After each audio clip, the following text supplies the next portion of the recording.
GST practitioner Renu Sharma आपका स्वागत करती हूँ अपने यूट्यूब चैनल पे जीनियस टेक सॉल्यूशन में।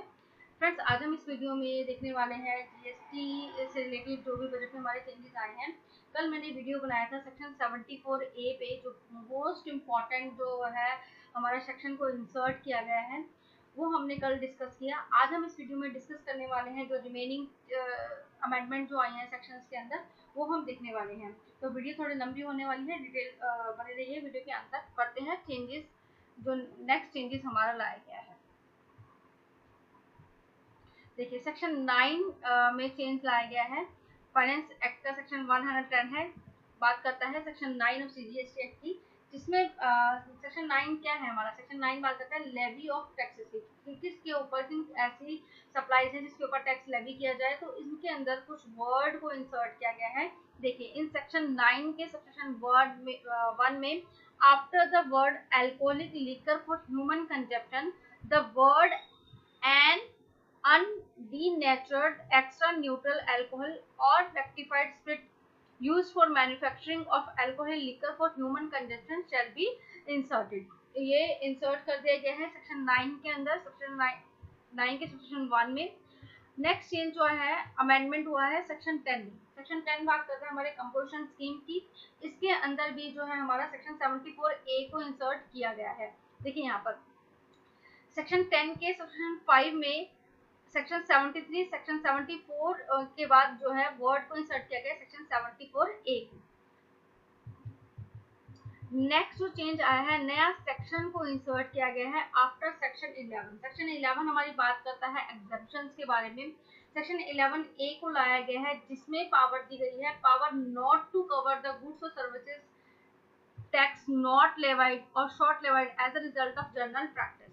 तो कुछ प्रैक्टिस ऐसी होती हैं जो सब प्रैक्टिस करते हैं कि इस पे टैक्स लेवी नहीं होगा। जैसे कि हम जनरल प्रैक्टिस में बात करें कि इलेक्ट्रिसिटी को हम जो है जीएसटी के दायरे में नहीं रखते हैं, तो उसके ऊपर ये सेक्शन 11A को इंसर्ट किया गया है।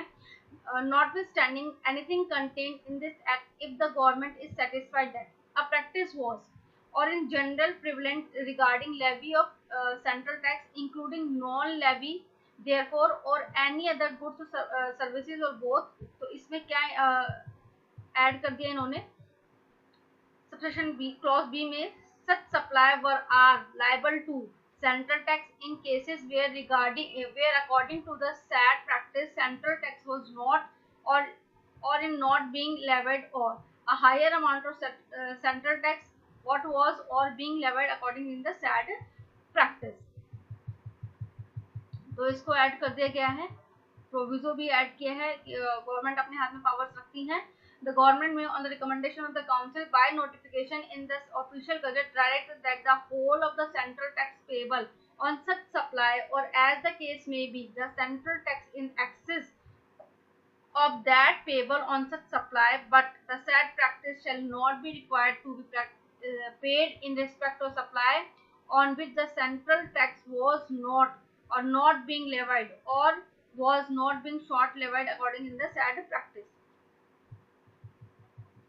अब सेक्शन 13 में अमेंडमेंट लाया गया है सीजीएसटी एक्ट के। सेक्शन 13 क्या बात करता है? Time of supply of goods की सर्विसेज के बारे में बात करता है, सर्विसेज के बारे में बात करता है। अमेंडमेंट ऑफ सेक्शन 13, इसमें क्या किया गया है? सेक्शन 3 में क्लोज को इंसर्ट किया गया है, सब्स्टिट्यूट कर दिया गया है। In clause 1B the word by the supplier to the word by the supplier in case where the invoice is required to be issued by the supplier और shall be substituted. Clause C, the date of issue of invoice by the recipient in cases where the invoice is to be issued by the recipient। इसमें क्या कहना चाहता है? जो section 13 का time of supply बात करता है, क्लॉज बी बात करता है आर्सन के लायबिलिटीज के बारे में। जब आपका जो है आर्सन की लायबिलिटीज है, रेसिपिएंट को उसको जो है पे करना होता है और उसी का आईटीसी को क्लेम कर लेता है। तो अगर आपका जो है सप्लायर है, जिसने जो रजिस्टर्ड पर्सन है, अगर वो बिल जनरेट कर देता है तो विदिन 60 डेज आपको उसको पेमेंट करना होता है। अकॉर्डिंगली आप उसको पे कर देते हैं और जो है आईटीसी का बेनिफिट ले लेते हैं। अब ये जो इंसर्ट किया गया सेक्शन किस केस में इंसर्ट किया गया है? अगर आपका जो है सप्लायर जो है बायर जो है अनरजिस्टर्ड पर्सन है और आपने कुछ सर्विसेज उसको दी हैं, तो इस केस में जो है रेसिपिएंट को जो है सेल्फ इनवॉइस जनरेट करना होता है और उसके अकॉर्डिंग उसको आरसीएम लेना होता है। अब इशू ये आता है कि सपोज बात करते हैं एक एडवोकेट है जिसने अनरजिस्टर्ड पर्सन को जो है कुछ सर्विसेज प्रोवाइड करी हैं और एडवोकेट जो लैक ऑफ मतलब उसने आरसीएम की लायबिलिटीज अराइज हुई थी, आरसीएम की लायबिलिटीज उसने पे नहीं करी है। सपोज उसका 2020 का की जो थी सर्विसेज प्रोवाइड की थी, 23 में उसको होता है कि हाँ ये आरसीएम की लायबिलिटीज अराइज होती थी जो कि मैंने नहीं पे किया, और 2023 में वो सेल्फ इनवॉइस जनरेट करके उसको लायबिलिटीज पे करता है, तो आपको इस बारे में ये बात करता है। इसमें बहुत सारे लिटिगेशन चल रहे हैं कि इसमें केस में कि आपको लायबिलिटी की इंटरेस्ट आपको पे करना होगा या नहीं पे करना होगा। तो इस केस में आपको जो है अगर आपने जो है लायबिलिटीज पे करनी थी आरसीएम की 2020 की आपको लायबिलिटीज पे करनी थी और आपने 2023 में पे की है, तो आपको इसमें सेल्फ जनरेटेड में तो आपको इसको विद इंटरेस्ट इसको जो है पे करना होगा और आप इसका आईटीसी का बेनिफिट ले सकते हैं जो इसमें सेक्शन 16(4) आपको रिस्ट्रिक्ट नहीं करेगा। मोस्ट अवेटेड जो चेंज हमारा आया है सेक्शन 16 में आया है, सेक्शन 16 में अमेंडमेंट की गई है। सेक्शन 16 हमारा बात करता है eligibility and conditions to claim eligibility to claim ITC.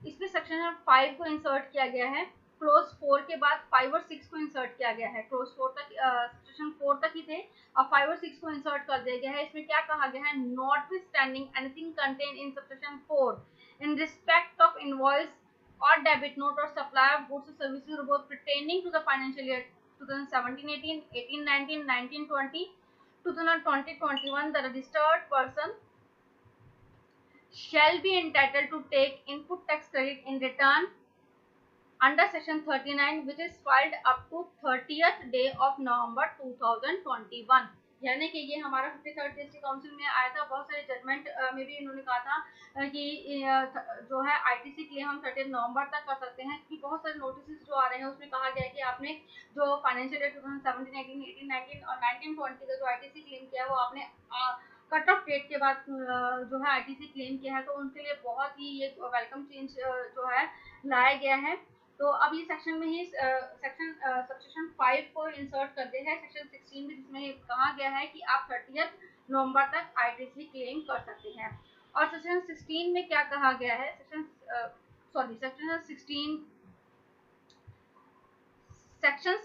में सेक्शन 6 को ऐड किया गया है और इसमें क्या कहा गया है, where registration of the registered person is cancelled under section 29 के अंतर्गत आपका कैंसिल हो गया था and subsequently the registration of the cancellation is revoked by order either as per section 30 और pursuant of any order made by the appellate authority tribunal court where the availment of ITC in respect of invoices debit note was not restricted as per section 4 of the date of order of cancellation or registration, the said person shall be entitled to take the input as credit in respect of such invoices, debit note or supply of goods or services or both in the return under section 39। इसमें add कर दिया गया है section 6 में, filed up to 30th day of November of the following financial year to which such invoices, debit note pertaining or furnish the relevant annual return whichever is earlier.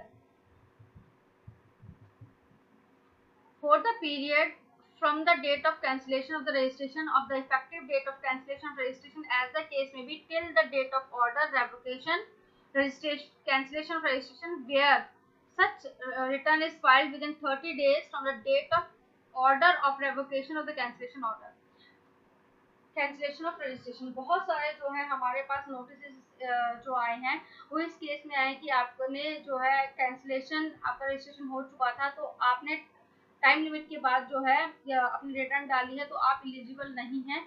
तो इस case में इन्होंने section 6 को insert करके बताया है कि अगर आपका रजिस्ट्रेशन कैंसिल हो गया था एज पर सेक्शन 29 और आपने रिवॉक कर लिया हो गया था और आपने विदिन 30 डेज उसकी रिटर्न डाल दी थी तो आप एलिजिबल हैं आईटीसी क्लेम करने के लिए। सेक्शन 16 सेक्शन 4 आपको रिस्ट्रिक्ट नहीं करता है। तो बहुत ही जो है ये रिलैक्सेशन वाला जो है सबसेक्शन को इंसर्ट किया गया है। अब सेक्शन 17 में जो है अमेंडमेंट की गई है, ये ब्लॉक क्रेडिट के बारे में बात करती है। इसमें क्या कहा गया है, in section 17 of central goods and services tax act section 5 clause 1 the word figure section 74, 129, 130 the word section 74 in respect of up to the financial year 2023-24 shall be substituted। Section 21 में चेंज लाया गया है। Section 21 हमारा ITC के बारे में बात करता है, आईएसडी के। तो इसमें भी सेक्शन 74 ए को इंसर्ट किया गया है। अमेंडमेंट ऑफ सेक्शन 30 में इसमें जो है प्रोविजो को इंसर्ट किया गया है। इसमें कहा गया है provided further that the revocation of cancellation of registration shall be subject to such condition and restriction as may be prescribed। इसमें इन्होंने प्रोविजो को इंसर्ट किया है आफ्टर सबसेक्शन 2। सेक्शन 31 हमारा बात करता है, नेक्स्ट जो चेंज आया है सेक्शन 31 में आया, टैक्स इनवॉइस के बारे में बात करता है। तो इसमें भी जो इन्होंने है सबसेक्शन 3 के क्लॉज ए में इन्होंने चेंज किया है। After the word figure section 9 shall the word within the period as may be prescribed को इन्होंने ऐड कर दिया है, कुछ वर्ड्स को ही इन्होंने चेंज किया है। और इन्होंने एक्सप्लेनेशन क्लॉज बी के क्लॉज जी के बाद इन्होंने जो है एक्सप्लेनेशन को ऐड किया है। For the purpose of clause F the expression supplier who is not registered shall include the supplier who is registered solely for the purpose of deduction of section 51। TDS के बारे में बात करते हैं। Section 51 हमारा section 35 में इन्होंने change लाया है। सेक्शन 35 हमारा अकाउंट्स एंड रिपोर्ट्स के बारे में बात करता है।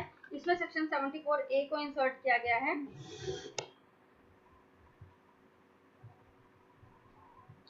अब सेक्शन 39 हमारी बात करता है रिटर्न्स की, जैसे 3B के टैक्स पे करने की। तो उन्होंने इसमें प्रोविजो को जो है सब्स्टिट्यूट किया है। इसमें लिखा है every registered person required to deduct at source under section 51 shall electronic furnish a return for every calendar month of deduction made during the month in which a form within such time as may be prescribed।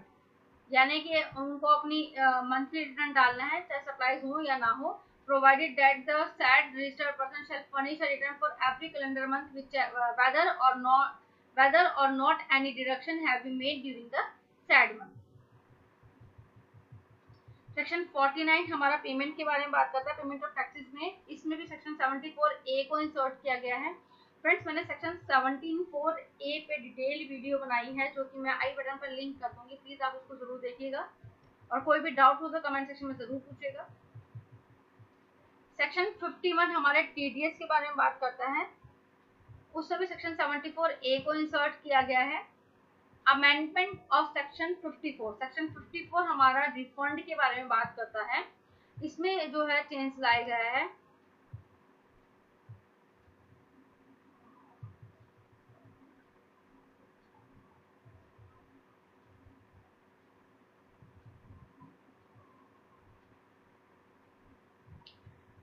Section 54 में subsection 3 के clause A को जो है omit कर दिया गया है।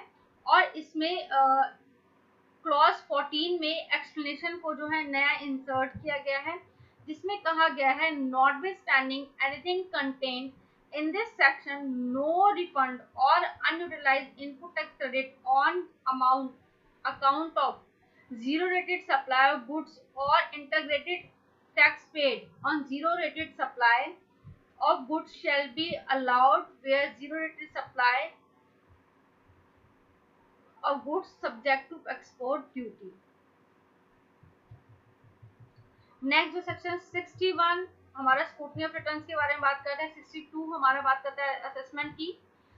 63, 64, 65, section 66 में जो है सेक्शन 61 से लेकर सेक्शन 66 तक जो है हमारे खाली सेक्शन में इंसर्ट किया गया है। सेक्शन 74 ए को इंसर्ट की बात की गई है। सेक्शन 70 जो है मोस्ट इम्पोर्टेंट जो अमेंडमेंट लाया गया है। सेक्शन 70 बात करता है हमारी सम्मन की। बहुत सारे सम्मन्स इशू होते हैं और सम्मन्स में जो है अथोराइज्ड टैक्स पेयर को जो है हमारा अपील में सम्मन के लिए अपील होना पड़ता था। तो इसमें इन्होंने कहा है कि जिसके अगेंस्ट सम्मन आया है उसका अथोराइज रिप्रेजेंटेटिव भी उसको अटेंड कर सकता है। पहले बाउंड था कि जो है रजिस्टर्ड पर्सन वो ही उसको डील करे समन को, अब इन्होंने अथोराइज पर्सन को इसमें ऐड कर दिया है। इसमें क्लोज 1 सेक्शन 1A को इंसर्ट किया गया है, जिसमें कहा गया है all person summoned under section 1 shall be bound to attend either in a person or by an authorized representative or such officer may direct and person so appearing state the truth during the examination to make statement, produce such documents or other things as may be required.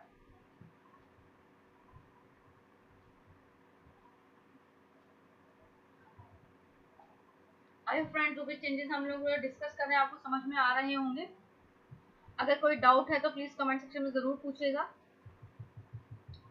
Section 73, section 74 और section 74A के लिए मैं detail video बना चुकी हूँ, आप वहाँ पे उसको रेफर कर सकते हैं। बहुत ही जो है मेजर चेंज आया है सेक्शन 74A में।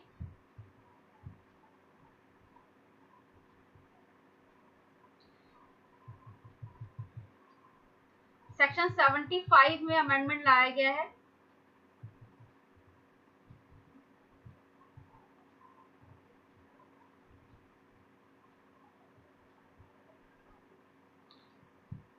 सेक्शन 75 में in section 75 central goods and services tax act के सबसेक्शन 1 के क्लॉज ए में जो है सेक्शन 74A को इंसर्ट किया गया है और सबसेक्शन 2 में बी को इन्होंने 2A को इंसर्ट किया है 2B के बाद। इसमें क्या कहा गया है, वेयर एनी अपील अथॉरिटी और अपीलेट ट्रिब्यूनल और court that the penalty made clause 2 of subsection 5 of 74A is not substantiated for the reason that the charges of fraud or willful statement, separation of facts to evade tax has not been established against the person to whom the notice was issued. The penalty shall be payable by such person under subsection 4 section 74 section 5 के according आपको जो है penalties देनी पड़ेंगी। 75 के section 75 के section 10 के section 10 में जो है सब्स्टिट्यूट किया गया है। इसमें सेक्शन 74A को इंसर्ट किया गया है। 11 में भी 74A को इंसर्ट किया गया है। सेक्शन 12 में भी 73(4) की जगह 74A को इंसर्ट किया गया है और सेक्शन 13 में भी सेक्शन 74A लिख दिया गया है। अमेंडमेंट ऑफ सेक्शन 104 में जो है नेक्स्ट अमेंडमेंट लाया गया है। इसमें भी सेक्शन 74A को इंसर्ट किया गया है एक्सप्लेनेशन के अंदर। अमेंडमेंट ऑफ 107 जो हमारी अपील के बारे में बात करती है, इसमें जो है लिमिट्स को कम किया गया है। सेक्शन 107 और central goods and services tax act के सेक्शन 16 सबसेक्शन 6 में क्लोज ए में 25 की जगह 20 वर्ड्स को जो है ऐड कर दिया गया है।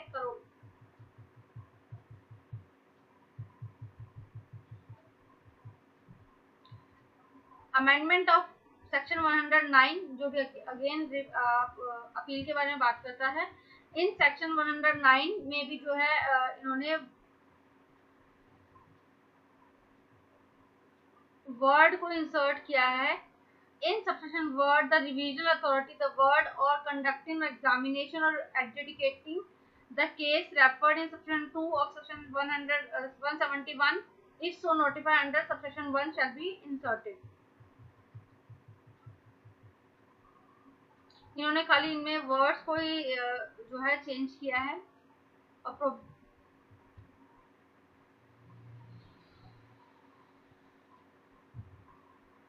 अब जो नेक्स्ट मेजर चेंज लोग आए हैं ये सेक्शन 128 का लाए हैं, जो कि हम नेक्स्ट वीडियो में डिस्कस करने वाले हैं। आई होप फ्रेंड्स यहाँ तक आपको जो भी अमेंडमेंट आए हैं वो आपको समझ में आए होंगे। अगर कोई डाउट हो तो फ्रेंड्स कमेंट सेक्शन में जरूर पूछेगा। Thank you for watching.